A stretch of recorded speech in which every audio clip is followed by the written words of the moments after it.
My bones always ached before it rained. It was a useful trick in the fighting pits, knowing exactly when the clay would turn slick with water and spit. I thought pain was just the rent you paid to keep breathing, a mundane, everyday transaction. But then the vampire lord bought my contract. He didn't want a fighter. He wanted an Omega. And when he finally stripped away the bloody rags and saw what the world had done to my skin, the real terror began. Because he didn't raise a hand to strike me. He knelt. The carriage wheel hit a rut, driving a jolt of pure kinetic agony up my spine. My jaw clamped shut, grinding my molars until they squeaked. I didn't groan. Groaning meant you had breath to spare, and breath to spare meant you could take another hit. It was a lesson beaten into the marrow of my ribs by the time I was 10. I was shoved into the corner of the transport box. It smelled of stale straw old vomit, and the sharp coppery terror of a dozen Omegas who had occupied this space before me. My wrists were bound with raw hemp rope. Iron collars were too expensive for the transit of damaged goods, and make no mistake, I was damaged.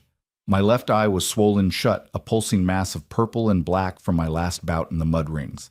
The dried blood on my cheek cracked every time I blinked my good eye. I leaned my head against the slatted wood. Outside the world was a blur of gray rain and skeletal trees. We were climbing higher into the mountains. The air here tasted thinner, biting cold, lacking the heavy smog of the lower city. It tasted like pine needles and ozone. My contract had been sold. That was the long and short of it. The pit boss hadn't even looked me in the eye when he handed the papers over to a man in a tailored wool coat. I was 22, but in pit years I was a walking corpse. My joints popped. My lungs rattled. I fully expected to be bought by some lower-tier factory owner who needed cheap disposable labor for the chemical vats. Omegas didn't last long in the fumes, but we were cheaper than machines. Instead, I was going to an estate. The carriage lurched to a halt. The heavy iron latch on the door clanked open, letting in a gust of freezing wet wind. Out! The driver didn't look at me. He just held a heavy wooden cudgel, tapping it rhythmically against his thigh. I dragged myself forward. My knee locked a parting gift from a brute twice my size 3 days ago, and I stumbled as my bare feet hit the cobblestones. The stone was freezing. I registered the temperature as a vague annoyance rather than a shock. I stood up straight, or as straight as my hunched shoulders would allow, and looked at my new reality. It wasn't a house. It was a fortress of pale weeping stone. High arched windows stared down at me like hollow eyes. The heavy oak doors at the top of the grand staircase stood open, spilling warm amber light into the miserable rain. 2 men stood in the doorway.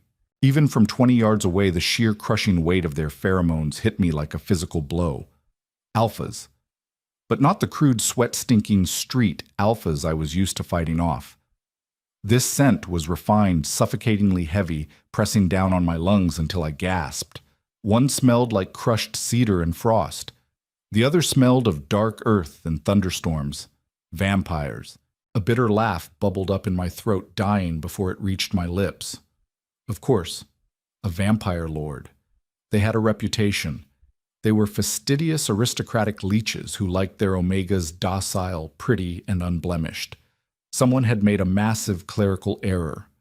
I was a collection of jagged gristle and scar tissue.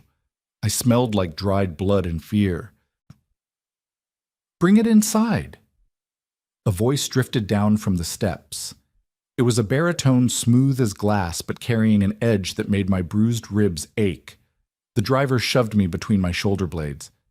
I didn't stumble this time. I walked up the steps, my bare feet leaving damp, muddy prints on the pristine white marble. Good. Let them see what they bought.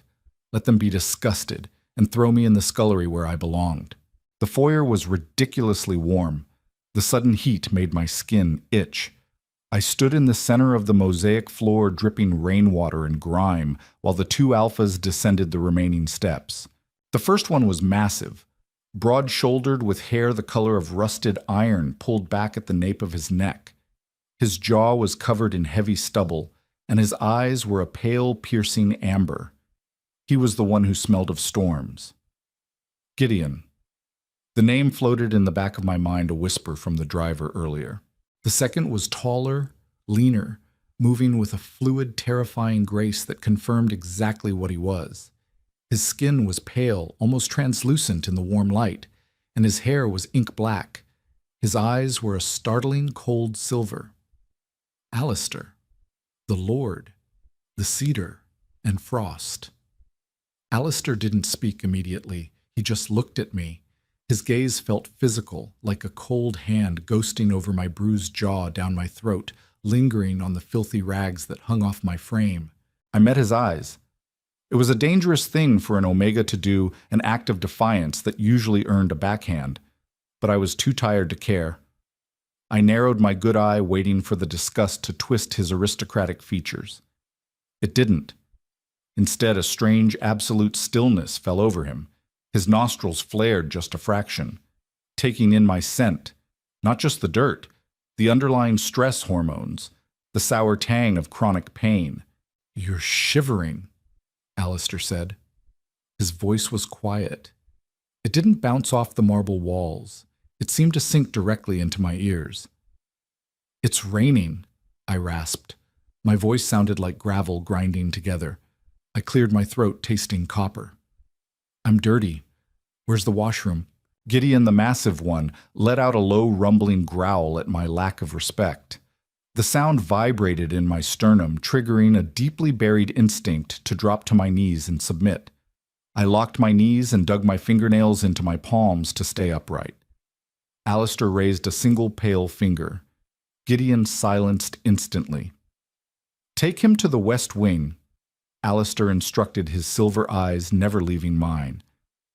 "Have the staff draw a bath, a warm one, not too hot. His skin is compromised."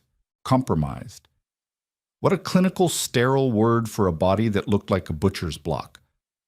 I gave a jerky nod and turned ready to follow whatever servant was assigned to drag me away. I just wanted a corner to curl up in. I wanted the aching in my bones to stop for 5 minutes. The bathroom was the size of my entire holding cell at the pits.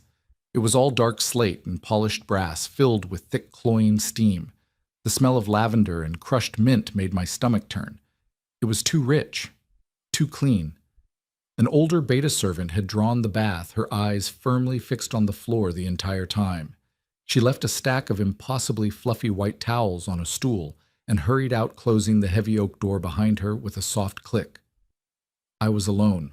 I stood in front of the massive claw-footed tub, watching the steam curl in the air. The water was clear. I felt a sudden irrational spike of panic. I hadn't bathed in clear water since I was a child. The communal troughs at the fights were always murky with soap, scum sweat, and whatever washed off the losers. Putting my filthy body into this pristine water felt like a crime. With trembling fingers, I reached for the knot of the rope binding my makeshift tunic. My joints were stiff, the cold from the journey finally settling deep into my cartilage. It took 3 tries to loosen the fabric. The tunic dropped to the wet slate floor with a heavy, wet slap. I caught sight of myself in the fogged mirror above the sinks. I wiped a streak across the glass with the heel of my hand. I hadn't seen myself in a mirror in over a year. It was worse than I remembered. My collarbones jutted out sharply against the pale, sickly tone of my skin. But that wasn't what drew the eye. It was the geography of ruin mapped across my torso. Starting from my left shoulder, a jagged raised keloid scar dragged diagonally down my chest, stopping just above my navel. A knife wound that had never been stitched, just packed with dirty gauze and left to knit itself together. My ribs on the right side were warped, healed improperly after being shattered. Covering my lower stomach were the burns, livid pink and tight, a punishment for stealing half a loaf of bread when I was 15. And my back. I didn't need to turn around to know what it looked like. I felt the tight pull of the scar tissue every time I rolled my shoulders. Whip marks, mostly. Some old faded to a dull white. Some newer red and angry. I forced myself to look away from the mirror. I stepped into the tub. The water wasn't scalding, but against my freezing, battered skin, it felt like liquid fire. A sharp hiss escaped my teeth as I sank down. The water immediately clouded, turning a murky grayish-brown as the filth soaked off me. I closed my eyes, letting the heat seep into my aching muscles. For a minute, just a minute, I allowed myself to relax. My guard dropped. The ambient silence of the estate was heavy, lacking the constant shouts, clanging metal, and whimpers of the pits. The door latch clicked. My eyes snapped open. Adrenaline, sharp and acidic, flooded my veins. I scrambled backward in the tub water, sloshing over the edges onto the floor. I pulled my knees to my chest, a defensive posture, trying to make myself as small as possible. I tried to hide the burns. I tried to hide the knife scar. It was Gideon. The large alpha stepped into the room, bringing a cold draft with him. He had taken off his coat, wearing only a simple dark linen shirt that stretched tight over his broad chest. He held a small, dark glass bottle in his hand. He stopped dead just inside the door. I watched his eyes. I waited for the sneer. I waited for him to call me a ruined piece of meat, to demand a refund from the pit boss. I braced myself for the strike. Gideon didn't move. The bottle in his hand trembled just slightly. His amber eyes were wide, fixed on my chest, my shoulders the visible ridges of my ribs.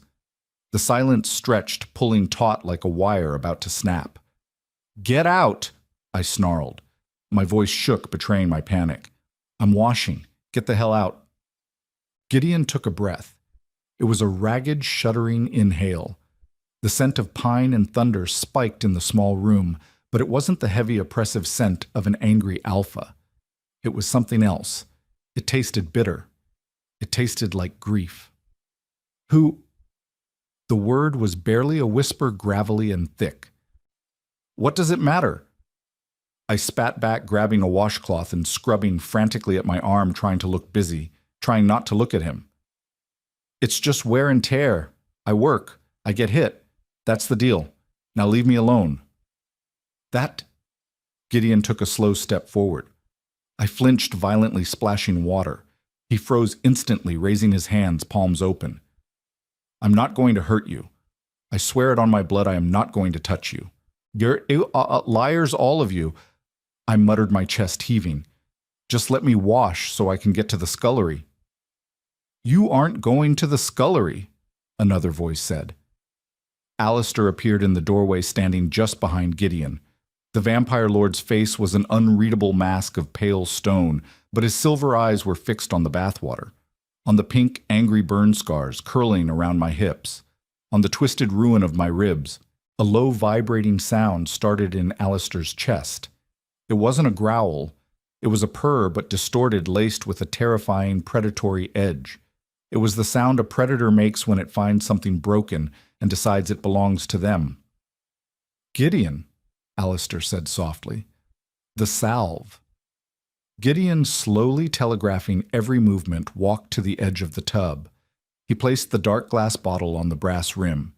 He didn't look at my face. He looked at the water. "It's for the bruising." Gideon mumbled, his voice thick. He backed away immediately, giving me space. "Wash," Alistair commanded gently. "Then dry yourself. There are clothes on the stool. We will be waiting in the adjoining room." They left, closing the door softly. I stared at the bottle on the rim of the tub. I didn't reach for it. I scrubbed my skin until it was raw and pink, avoiding the deepest scars. I didn't understand. If they weren't going to beat me for being ugly, and they weren't going to put me to work, what did they want?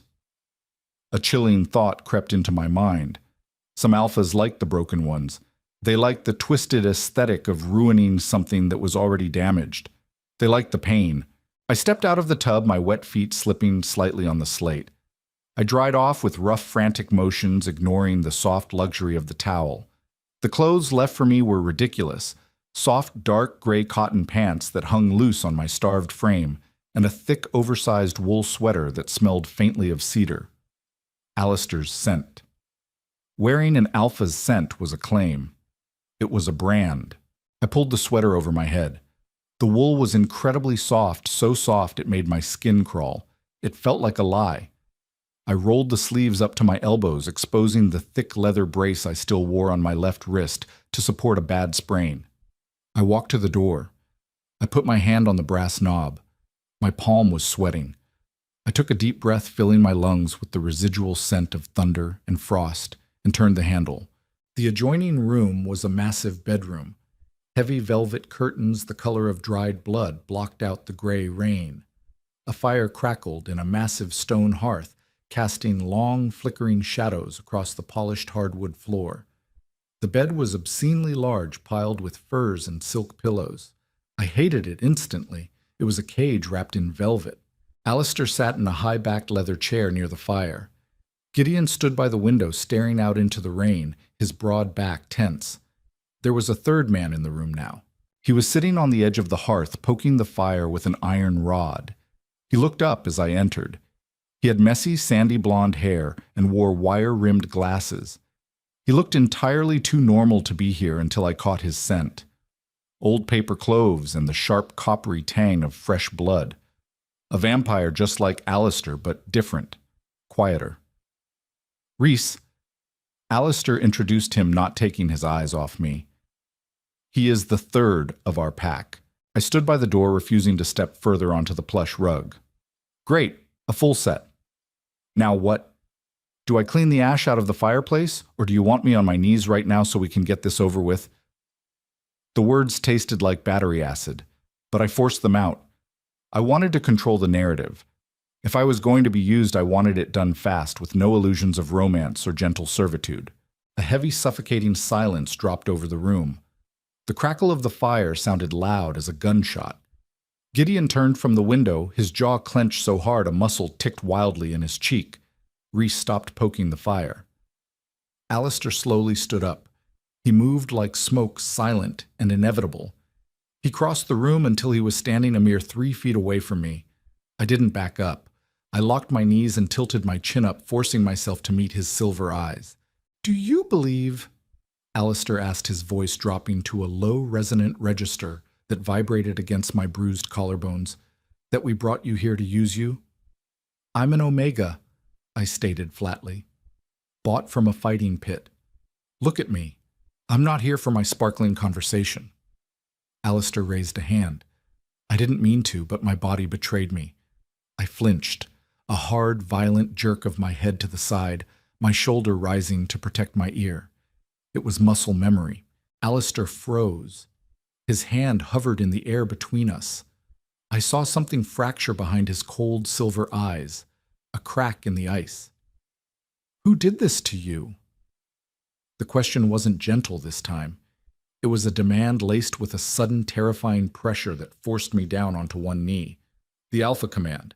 It crushed my lungs, making my vision swim. "Stop!" Reese's voice cut through the pressure. The sandy-haired vampire was suddenly there, grabbing Alistair's wrist. "Alistair, you're crushing him. Pull it back. He's not built for that kind of pressure right now." Alistair blinked as if waking from a trance. The invisible weight vanished. I slumped forward, catching myself on my hands, gasping for air on the thick rug. My chest heaved. I hated this. I hated being weak. I hated that a simple tone of voice could put me on the floor. "Don't," I choked out, pushing myself back up. "Don't do that. Don't pretend you care who hit me. You bought me. You own the scars now. So just tell me what my job is." Gideon crossed the room in 3 massive strides. He didn't use his alpha presence. He just dropped to his knees right in front of me, bringing himself down to my eye level. He reached out his massive, calloused hands, hovering just an inch from my arms. I could feel the heat radiating from his palms. "Your job?" Gideon growled, his voice thick with an emotion I couldn't place. It sounded dangerously like a sob. "Is to heal. That's it.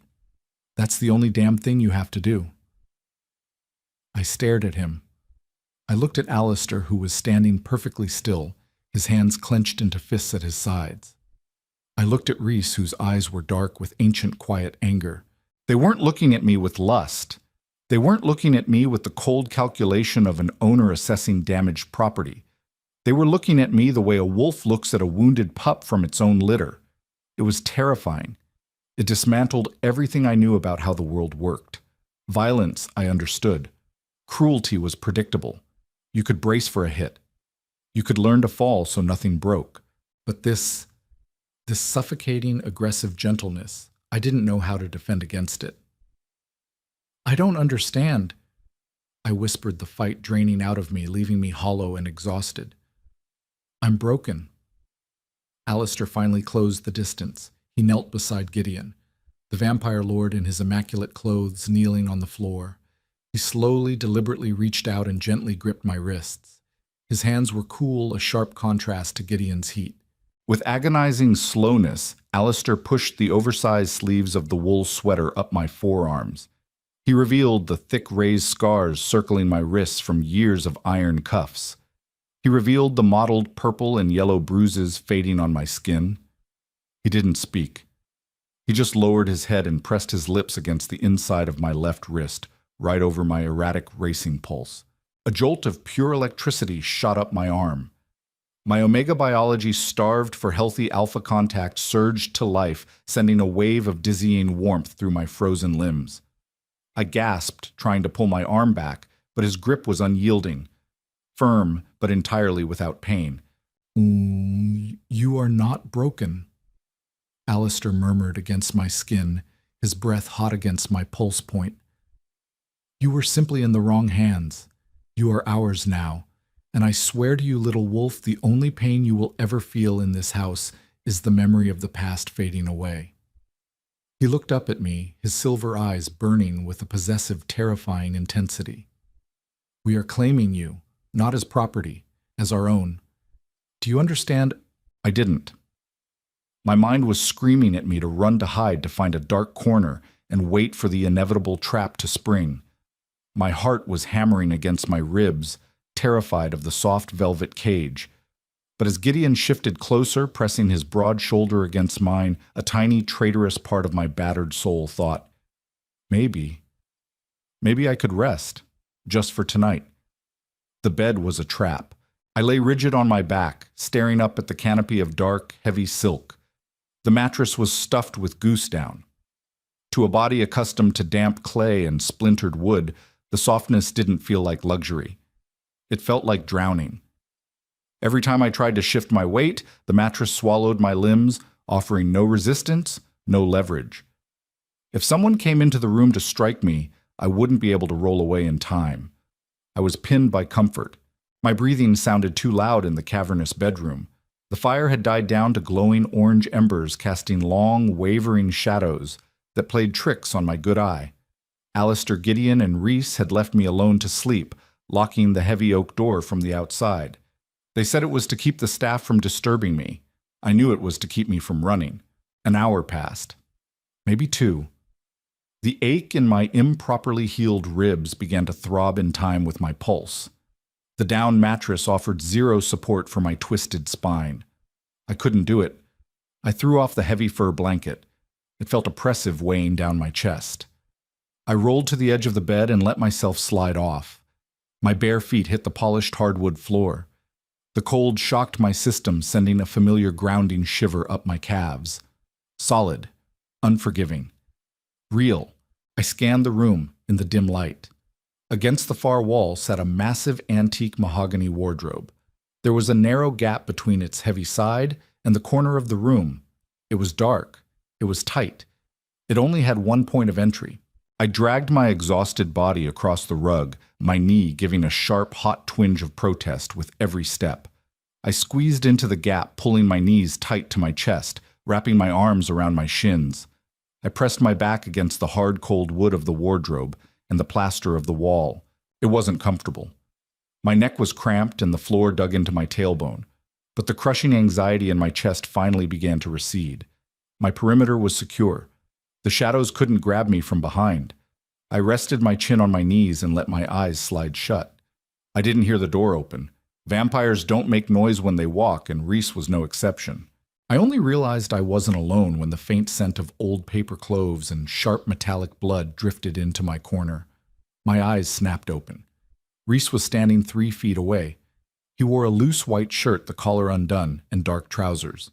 He held a thick woven wool blanket draped over his left arm. He didn't look angry. He didn't look pitying. He looked at me with the mild, calculating curiosity of a scholar examining a strange text. I pressed myself harder into the corner, bracing my good leg to kick out if he reached for me. "The mattress is imported," Reese said quietly. His voice didn't have the heavy, commanding resonance of Alistair's or the rumbling thunder of Gideon's. It was dry, slightly raspy. Most people find it quite pleasant. It's a sponge. I rasped my throat still raw. I can't push off it. Reese tilted his head, acknowledging the logic. He didn't tell me I was being ridiculous. He didn't order me back to the bed. Instead, he simply dropped the heavy wool blanket on the floor right at the edge of my hideout. The floorboards in this wing are over 200 years old, Reese noted, stepping back to give me space. They hold the winter chill. If you're going to nest in the architecture, you will freeze to the plaster by morning. He turned and walked toward the door. He didn't look back. Why? The word scraped out of my throat before I could stop it. Reese paused with his hand on the brass doorknob. He looked over his shoulder, the dim light glinting off his wire-rimmed glasses. Because a cornered animal bites, he said simply.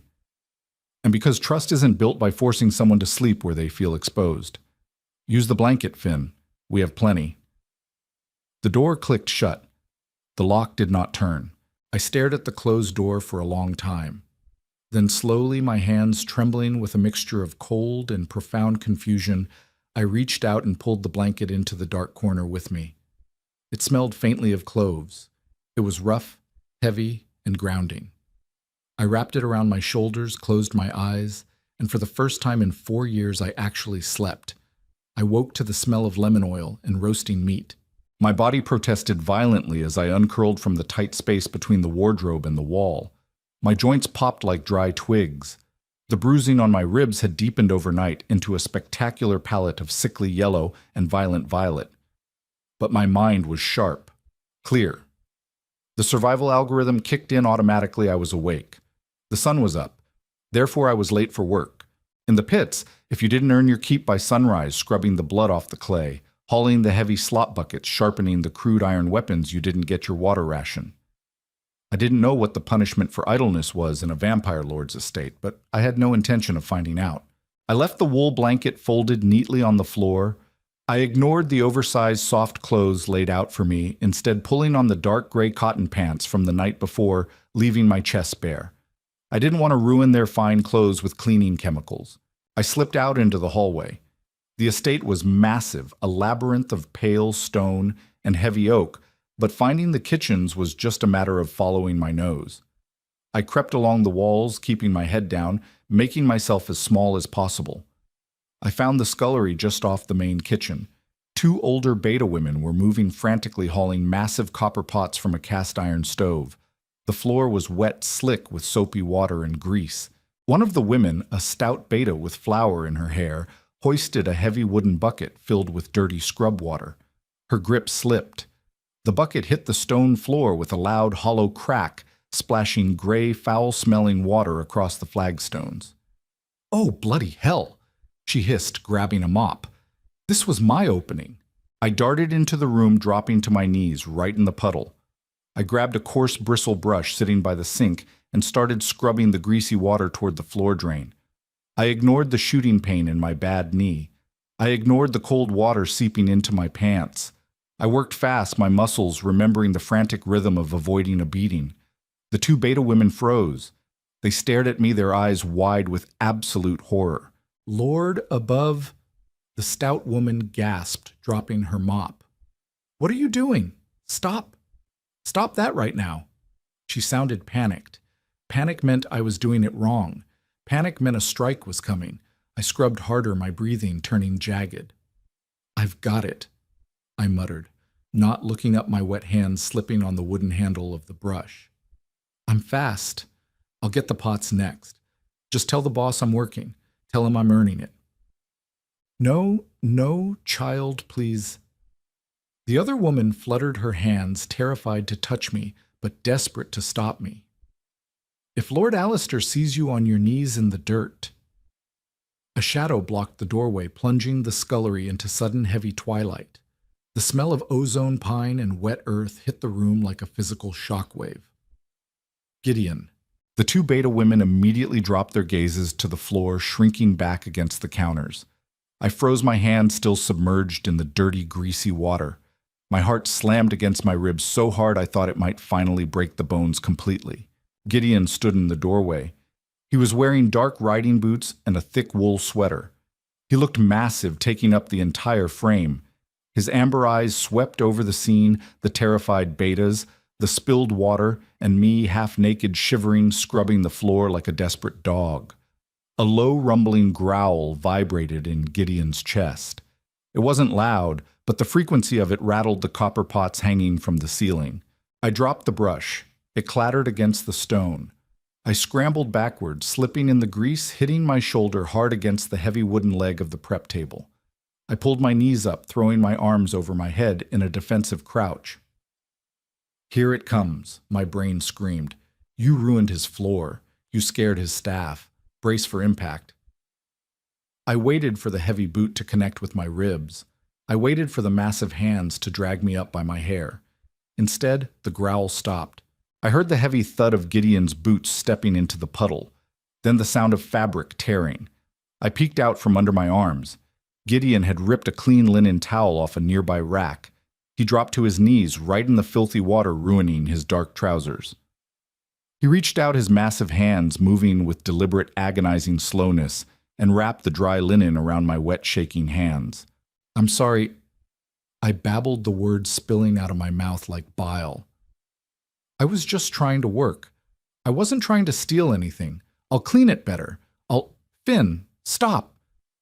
Gideon's voice was rough, choked with a thick, heavy emotion that smelled like burnt ozone. He didn't pull me to him. He just held my wrapped hands. "Look at me." I couldn't. I stared at his chest. I said, "Look at me, pup." The alpha command was there, but it wasn't a crushing weight. It was a gentle, irresistible upward pull. I lifted my chin. His amber eyes were shining, the pupils dilated until they were almost entirely black. "You don't work," Gideon said, his voice trembling slightly. "You don't scrub floors. You don't haul pots. You don't earn your keep. You are the omega of this house. The only thing you own in this kitchen is everything in it." He let go of my hands and, carefully avoiding the dark bruises on my ribs, slid his massive arms under my knees and my shoulders. He stood up, lifting me effortlessly against his chest. His body heat was absurd. It was like being pressed against a furnace. I was completely off the ground. My legs dangled. I was entirely at his mercy. And yet as he carried me out of the scullery, ignoring the dirty water dripping from my clothes onto the pristine hallway carpets, I didn't feel the urge to struggle. I just felt incredibly deeply tired. "Let's get you warm," Gideon mumbled into my hair, "and then we are going to feed you." The dining room was a masterclass in intimidation. Dark mahogany paneling, a vaulted ceiling, and a table long enough to seat 20. I was seated at one end, the polished wood reflecting the gray, overcast light filtering through the massive bay windows. Alistair sat at the head of the table to my right. Reese was directly across from me. Gideon sat to my left, his large frame crowding my space in a way that should have triggered my claustrophobia, but instead acted like a solid, warm wall between me and the rest of the room. A beta servant placed a bowl in front of me. The smell hit my starved senses like a physical blow. Venison stew. Rich, thick gravy chunks of tender meat, roasted root vegetables, and a loaf of warm, crusty bread swimming in melted butter on a side plate. My mouth flooded with saliva so fast it actually hurt the glands in my jaw. In the pits, food was a weapon. You fought for the scraps. If you didn't eat fast, someone bigger would punch you in the throat and take your bowl. You didn't chew. You swallowed, and you protected your plate with your forearms. I gripped the heavy silver spoon. It felt clumsy in my bruised fingers. I looked at the three alphas. Alistair was drinking from a crystal goblet. The liquid inside was dark, thick, and unmistakably crimson. Blood. He drank it with the casual elegance of a man sipping fine wine, his silver eyes fixed on me. Reese was cutting a small piece of plain toast, pushing it around his plate. Gideon had a plate piled high with meat, but he wasn't eating. He was watching my hands. "Go ahead," Alistair said softly, lowering his goblet. "It's yours." The permission was all it took. Logic vanished. My rational brain, the part that knew my shrunken stomach couldn't handle rich food, shut down entirely. The starving animal took the wheel. I hunched over the bowl, wrapping my left arm entirely around it to block anyone from snatching it away. I dug the spoon in and shoveled the scalding hot stew into my mouth. I didn't chew the meat. I swallowed it whole. It burned my throat on the way down, a glorious heavy heat. I grabbed the buttered bread with my bare hand, tearing off a massive chunk and shoving it into my mouth alongside the stew. Finn, slow down. Gideon warned, a low rumble of concern in his voice. He reached a hand out toward my arm. I flinched violently, snarling around a mouthful of bread. I pulled the bowl closer to my chest, gravy slopping over the edge onto the pristine white tablecloth. I glared at him, my good eye wild and feral. Mine. Gideon immediately pulled his hand back, raising both palms in surrender. Okay. It's yours. Take your time. I didn't take my time. I emptied the bowl in under 2 minutes, scraping the silver spoon against the porcelain until it squeaked, getting every last drop of grease. When it was gone, I dropped the spoon. My chest was heaving. I sat back, wiping my gravy-stained mouth with the back of my hand. I felt a sudden euphoric rush of fullness, a heavy weighted sensation in my gut that I hadn't felt in years. Then the cold sweat hit. It started at the base of my neck, a terrible icy clamminess. My stomach gave a hard, violent churn. The rich butter, the heavy venison, the sheer volume of food hitting an organ that had subsisted on watery gruel and moldy scraps for 4 years, it was a chemical rebellion. A sharp cramp folded me in half. I gasped, grabbing the edge of the mahogany table, my knuckles turning white. The taste of copper and bile flooded the back of my throat. No. The thought was pure, unadulterated terror. No. Do not waste the food. They will kill you. I clamped my mouth shut, swallowing hard against the rising tide. My eyes watered. I trembled violently, trying to force my body to digest, trying to override my own failing biology. Finn. Reese's chair scraped loudly against the hardwood floor. I couldn't speak. Another cramp hit tighter and more agonizing than the first. I gagged, a wet, choking sound escaping my clamped lips. I barely registered Alistair moving. 1 second he was at the head of the table, the next he was kneeling beside my chair. The vampire lord moved with terrifying, instantaneous speed. He didn't grab me. He simply slid a large, empty silver serving basin off the table and held it directly under my chin. "Let it go, little wolf," Alistair commanded. His voice wasn't an alpha order. It was a hypnotic, soothing velvet ribbon. "Do not fight it. You are sick. Let it out." The gentleness of his tone broke the dam. I lurched forward, gripping the edges of the silver basin with trembling hands, and violently threw up everything I had just eaten. The spasms wrecked my abused ribs, sending blinding flashes of pain through my torso. I retched until there was nothing left but acidic bile tears streaming from my eyes, snot running down my face. It was humiliating. It was disgusting. I had ruined their meal. I had wasted their expensive food. I dropped my head, resting my forehead against the cold rim of the basin, panting heavily. I waited for the slap. I waited for the disgust. I waited for Alistair to drag me out by my ear and throw me out into the rain for being a broken, useless creature. A cold, pale hand settled gently on the back of my neck. Alistair didn't flinch away from the smell or the mess. He slowly, rhythmically stroked the damp hair at the nape of my neck. "Gideon," Alistair said quietly, his hand still resting on my skin. "Have the kitchens prepare a clear bone broth, just the broth, and some ginger tea." "Right away," Gideon murmured. I heard his heavy footsteps rapidly leaving the room. Reese appeared on my other side. He handed Alistair a damp, warm cloth. Alistair took it and gently, methodically wiped my mouth and my chin. "I'm sorry," I croaked, my voice destroyed. I kept my eyes squeezed shut, unable to look at the ruin in the basin. "I'll clean it. I'm sorry." "There is nothing to apologize for," Alistair replied smoothly. He signaled a servant who silently whisked the soiled basin away. "Your body has forgotten how to be nourished. We will teach it, slowly, a spoonful at a time if we must." I finally opened my eyes and looked at him. The vampire lord was crouched beside me, wiping away my sick with his own hands, his silver eyes completely devoid of judgment. The terrifying reality crashed down on me heavier than any physical blow I had ever taken. I wasn't in a fighting pit anymore. I was somewhere far more dangerous. I was somewhere they were going to try and fix me. And I had no idea how to survive that. They moved me to a smaller room. It wasn't a punishment, though. My brain instantly categorized it as one. Reese had quietly suggested it after the dining room incident, his dark eyes analyzing my rigid posture and the way I kept my back pressed against the mahogany chair. The primary suite has too much negative space, he had told Alistair. His nervous system is treating every open corner as a threat vector. So they put me in what used to be a reading room in the East Wing. It was cramped compared to the rest of the estate, but still the size of a standard pit boss office. The walls were lined with floor-to-ceiling bookshelves. It smelled heavily of old paper dust and Reese's clove-scented blood. The bed here was smaller, tucked securely into an alcove. 3 solid walls, only one open side to defend.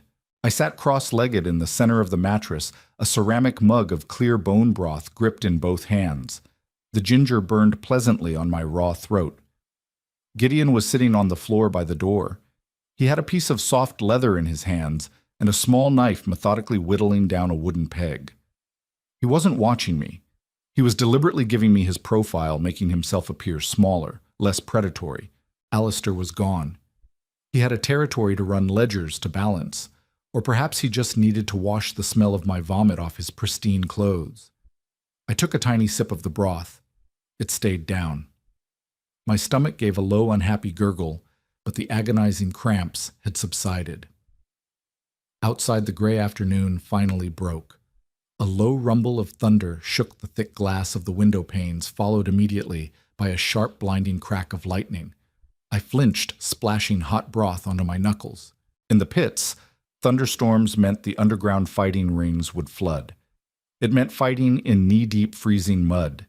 It meant the crowd would be louder, drunker, and meaner, screaming over the sound of the rain. The smell of ozone always preceded a massacre. Another crack of thunder, this one loud enough to rattle the books on the shelves. My breath hitched.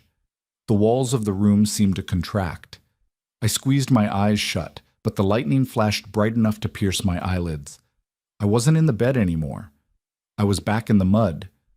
I could smell the copper of my own blood and the sour sweat of the beast man who had shattered my ribs. I could hear the roar of the crowd. Finn! A heavy, rough hand settled over both of my shaking hands, completely enveloping the mug of broth. My eyes flew open. Gideon was kneeling beside the bed. He had moved across the room in the space between lightning strikes. I hadn't heard him. The smell of wet earth and pine slammed into me entirely, drowning out the ozone of the storm outside. Gideon's amber eyes were glowing slightly in the dim room. His pupils were blown wide.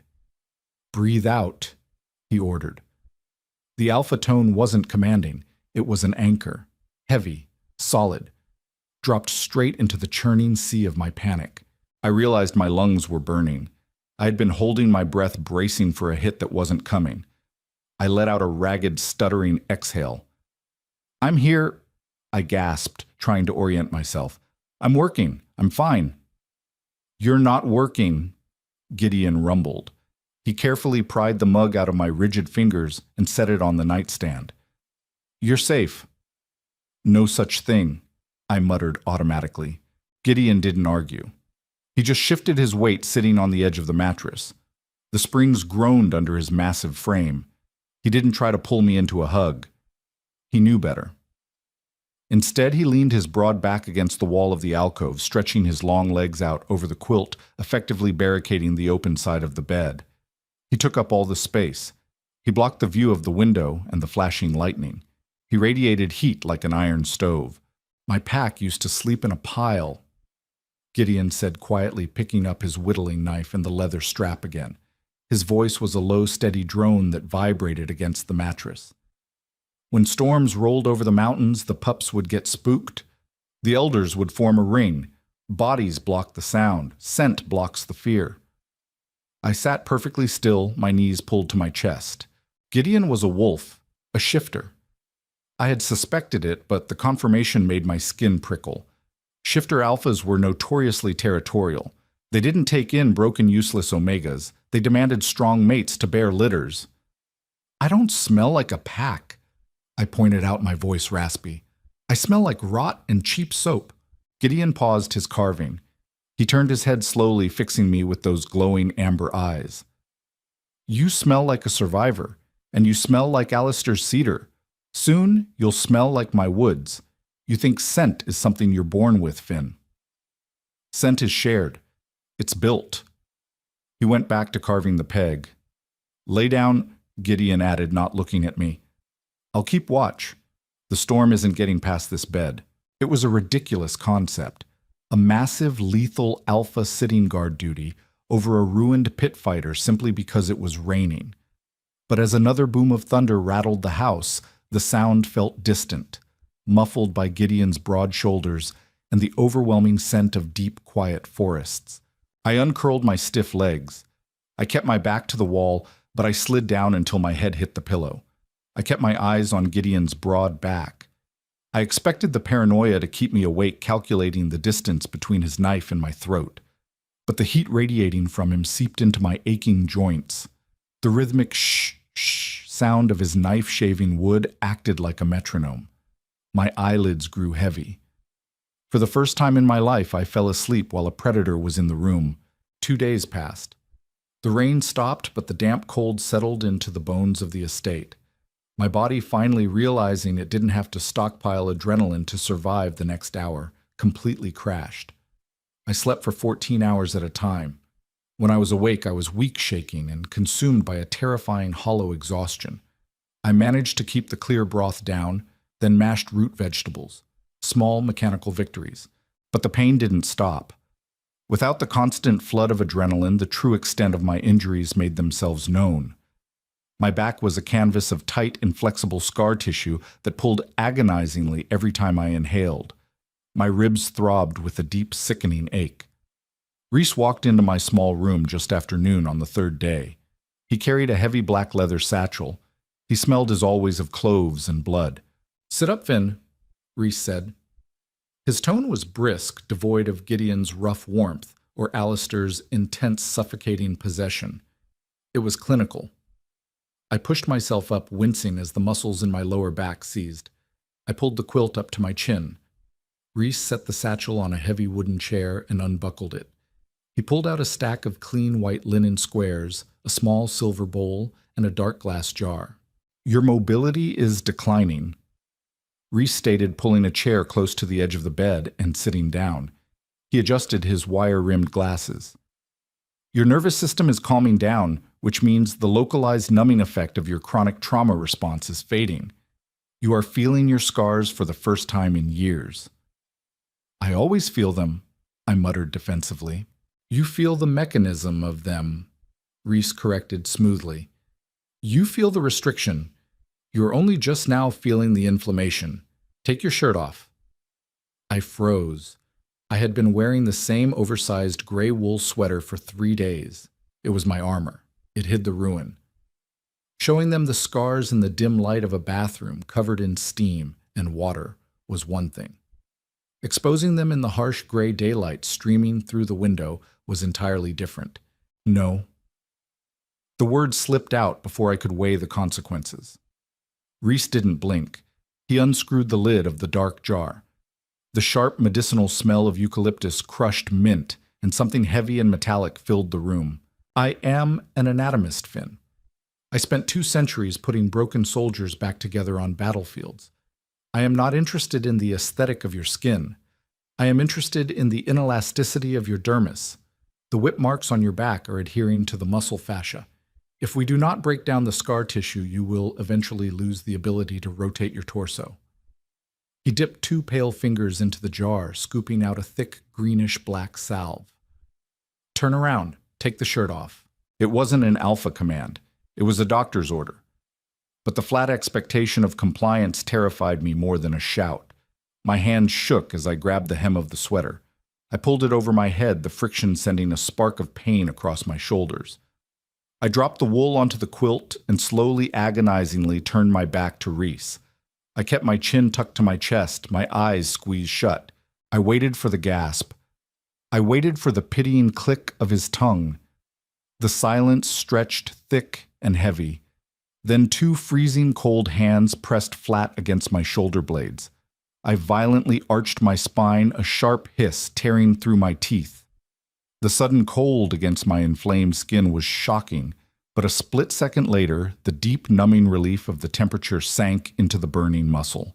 "Easy," Reese murmured. His voice was right by my ear. "Vampire physiology has its uses. I can draw the heat out of the inflammation." He began to spread the salve. His touch was completely devoid of hesitation. He didn't gingerly skirt around the worst of the raised keloids. He pressed directly into them. His cold, strong fingers found the hard, knotted ridges of scar tissue that crisscrossed my spine and began to knead. It hurt. It was a sharp, tearing sensation as he forced the rigid skin to move against the muscle beneath it. I gripped the bed sheets, my knuckles turning white. I ground my teeth together, determined not to make a sound. I wouldn't give him the satisfaction. I wouldn't show weakness. "Breathe, Finn," Reese instructed calmly. His thumbs dug hard into a particularly brutal knot near my left shoulder blade, the exact spot where a spiked gauntlet had connected 3 years ago. A strangled whimper broke past my lips. I couldn't stop it. The pain was blinding. "Good. Vocalize it," Reese said, his hands never stopping their relentless rhythmic pressure. Pain in the pit was a weakness to be exploited. Here it is, simply diagnostic data. Tell me where it burns. "Everywhere." I choked out tears of purely physical reaction pricking my eyes. It feels like tearing. It is tearing. Micro tears in the fibrotic tissue. It is necessary.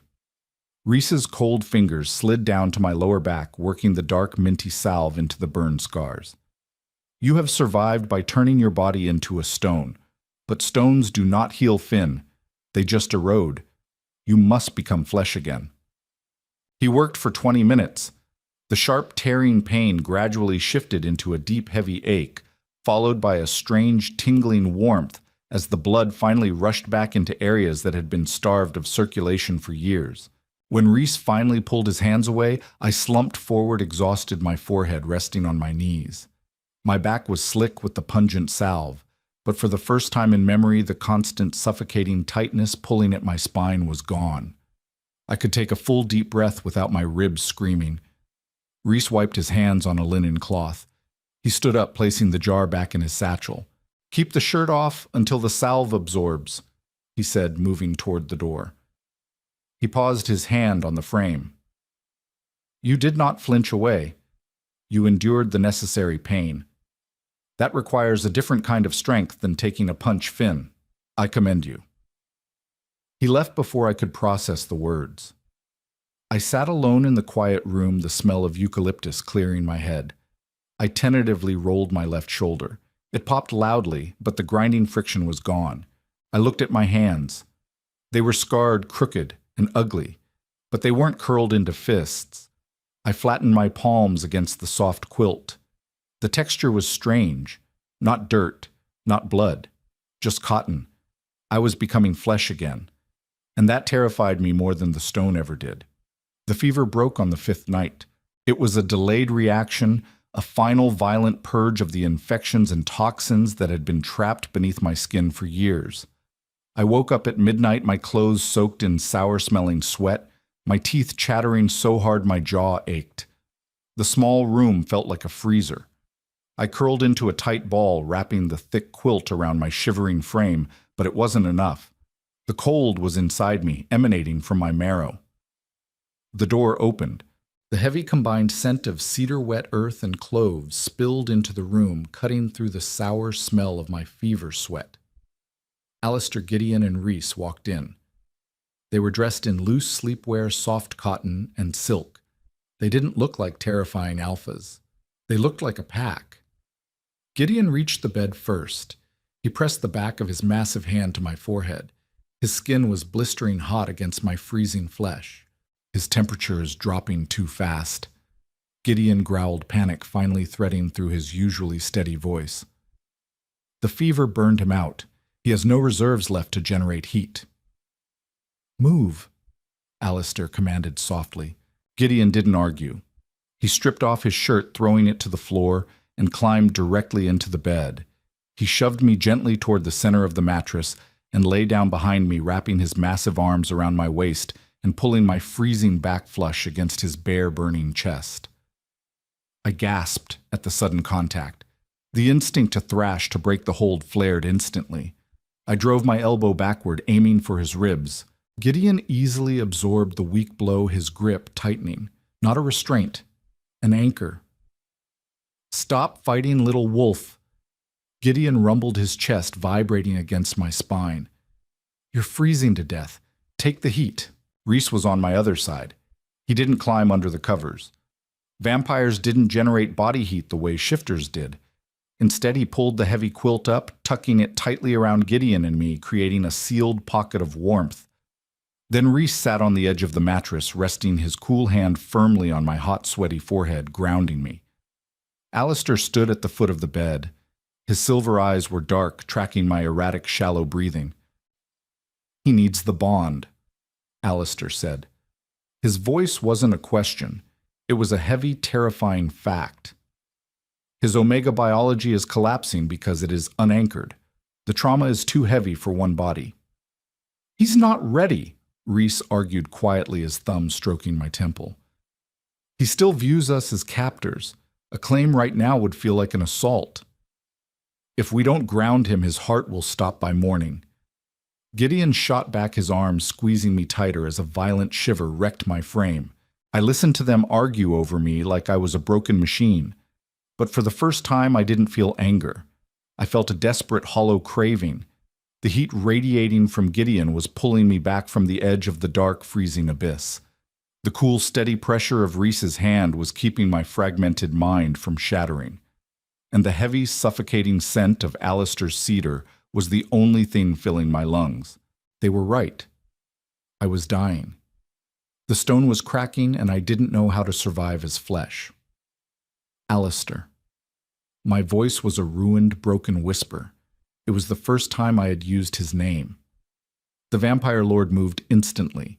He appeared at the side of the bed, kneeling next to Reese. His pale face was inches from mine. "I'm here," Alistair breathed. I looked at him with my good eye. The swelling had finally gone down, leaving a sickly yellow stain across my cheek. I knew what I looked like, a starved, ruined, filthy thing. I swallowed hard, fighting a wave of nausea. "I don't know how to do this. I don't know how to be yours. I only know how to take a hit." Alistair reached under the quilt. He didn't grab my wrist. He gently cupped my bruised jaw, his thumb brushing over the cracked skin of my lower lip. "You never have to take a hit again, Finn."